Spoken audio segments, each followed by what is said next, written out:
കൊമ്പൻ തൃക്കടവൂർ ശിവരാജുവിനെ തിരുവനന്തപുരത്ത് എഴുന്നള്ളത്തിന് കൊണ്ടുപോകണമെന്ന ദേവസ്വം ബോർഡിന്റെ തീരുമാനത്തിന് തിരിച്ചടി. കൊമ്പൻ ശിവരാജുവിന് വിശ്രമം വേണമെന്ന് മൃഗസംരക്ഷണ വകുപ്പ്.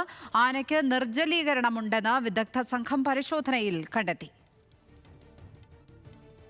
രക്തം ശേഖരിച്ചിട്ടുണ്ട്. അതോടൊപ്പം തന്നെ ആനയുടെ എരണ്ട ശേഖരിച്ചിട്ടുണ്ട്. ആനയെ വളരെ വിശദമായി തന്നെ പരിശോധിച്ചിട്ടുണ്ട്. ആനയുടെ എല്ലാ പ്രശ്നങ്ങളും പരിഹരിക്കാൻ കഴിയുന്ന രീതിയിൽ ഇതിൻ്റെ രക്തവും അതിൻ്റെ എരണ്ടയും ഒക്കെ പരിശോധിച്ചതിന് ശേഷം ആന ഫിറ്റാണെങ്കിൽ, അതായത് പ്രൊസഷന് കൊണ്ടുപോകാൻ യോഗ്യമാണെങ്കിൽ ഞങ്ങൾ സർട്ടിഫിക്കറ്റ് നൽകുന്നതായിരിക്കും. ആനയുടെ രക്തം വിവരങ്ങളുമായി ഷമീർ അബ്ദുൾ ചേരുകയാണ്. ഷമീർ, ഗജരാജ പട്ടമൊക്കെ കിട്ടിയിട്ടുള്ള വളരെ പ്രസിദ്ധനായ ഒരു ആനയാണ്, പ്രശസ്തനാണ് ഈ ശിവരാജു. ശിവരാജുവിന് വേണ്ടി ഒരു തർക്കം ഇടയ്ക്ക് രൂപപ്പെട്ടതും വാർത്തയിൽ വന്നിരുന്നു. ഇപ്പോൾ എന്താണ് മൃഗസംരക്ഷണ വകുപ്പ് പറയുന്നത്?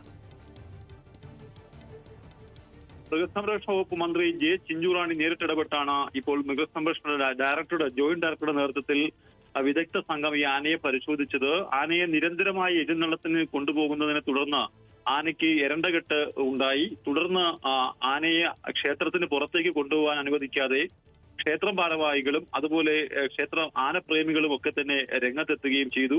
കഴിഞ്ഞ ദിവസമാണ് ഈ ആനയെ തിരുവനന്തപുരത്തേക്ക് കൊണ്ടുപോകാനുള്ള ശ്രമം ദേവസ്വം ബോർഡ് നടത്തിയത്. നമുക്കറിയാം, 14 ലക്ഷത്തോളം രൂപയാണ് ഒരു എഴുന്നള്ളത്തിന് ഈ ആനയിൽ നിന്നും വാങ്ങുന്നത്. ഈ ആനയെ എഴുന്നള്ളിച്ച് ദേവസ്വം ബോർഡ് ഈടാക്കുന്നത്. തുടർച്ചയായി ഇത്തരത്തിൽ ഈ ആനയെ കൊണ്ടുപോകുന്നത് തുടർന്ന് കഴിഞ്ഞ ഫെബ്രുവരി 28 മുതൽ ആനയ്ക്ക് ചില ആരോഗ്യ പ്രശ്നങ്ങളുണ്ട്, എരണ്ടകെട്ടടക്കമുള്ള ആരോഗ്യ പ്രശ്നങ്ങളുണ്ട്. ആന അത്തരത്തിൽ ചികിത്സയിൽ കഴിയുമ്പോഴാണ് പിന്നീട് ആന ഫിറ്റാണെന്ന് കാണിച്ചുകൊണ്ടൊരു ഡോക്ടർ സർട്ടിഫിക്കറ്റ് നൽകിയതെന്നാണ് ഈ ആനപ്രേമികളുടെയും ക്ഷേത്രം ഭാരവാഹിയുടെ ആരോപണം. തുടർന്ന് വലിയ പ്രതിഷേധം കഴിഞ്ഞ ദിവസം ഈ ക്ഷേത്രം ഭരണസമിതിയുടെ നേതൃത്വത്തിൽ ഈ ക്ഷേത്രത്തിൽ ഉണ്ടാവുകയും ചെയ്തു. അങ്ങനെയാണ് മന്ത്രി ജെ ചിഞ്ചുറാണി നേരിട്ടിടപെട്ടുകൊണ്ട് ആനയെ ഇത്തരത്തിൽ അവിടെ നിന്നും വിദഗ്ധ സംഘം പരിശോധിക്കാൻ തീരുമാനിച്ചത്. തുടർന്ന് ജില്ലാ വെറ്റിനറി ഡോക്ടറുടെ നേതൃത്വത്തിൽ പരിശോധിച്ചു. പരിശോധനയിൽ പ്രാഥമികമായി അവർ കണ്ടെത്തിയത് ആനയ്ക്ക് നിർജ്ജലീകരണം നേരിട്ടതായി പരിശോധനയിൽ കണ്ടെത്തിയിട്ടുണ്ട്. ഒരാഴ്ച പൂർണ്ണമായും വിശ്രമം ആനയ്ക്ക് വേണമെന്നാണ് ഇപ്പോൾ മൃഗസംരക്ഷണ വകുപ്പ് പറയുന്നത്. ഏതായാലും ലാബോറട്ടറി പരിശോധനകൾ തീരുന്ന മുറയ്ക്ക് യോഗ്യതാ സർട്ടിഫിക്കറ്റ് നൽകും. ആനയുടെ വിരലിലും നഖത്തിലും പാദങ്ങളിലുമൊക്കെ പൊട്ടലുകളും കാണപ്പെട്ടിട്ടുണ്ടെന്ന് മൃഗസംരക്ഷണ വകുപ്പ് കണ്ടെത്തിയിട്ടുണ്ട്.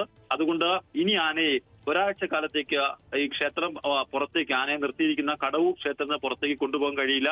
ആനയ്ക്ക് പൂർണ്ണമായി വിശ്രമം വേണമെന്ന് മൃഗസംരക്ഷണ വകുപ്പ് അറിയിച്ചതോടുകൂടി തിരുവിതാംകൂർ ദേവസ്വം ബോർഡിന് ഇപ്പോൾ അതൊരു വലിയ തിരിച്ചടിയായി മാറിയിരിക്കുകയാണ്. ലക്ഷ്മി പത്മ.